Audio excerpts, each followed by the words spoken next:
Goa government has imposed National Security Act in South Goa district for a period of 3 months.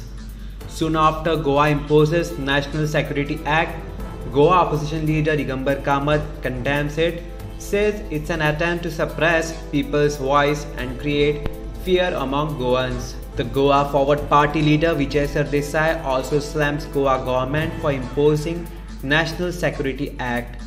Vijay took to Twitter and alleged that this government is discussing its hidden anti-Goikar agenda of linear projects and coal transportation to suppress the voice of Goans who want to save their home.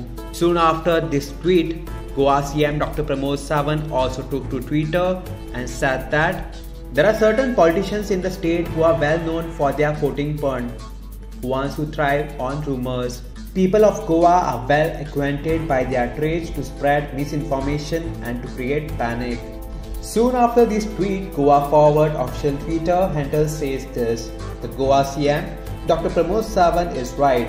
Suppression of dissent, draconian laws, trampling defenseless women, arresting disagreeing youth, defying courts, destroying environment, mocking democracy and lying all through are all matters of routine for BJP for Goa.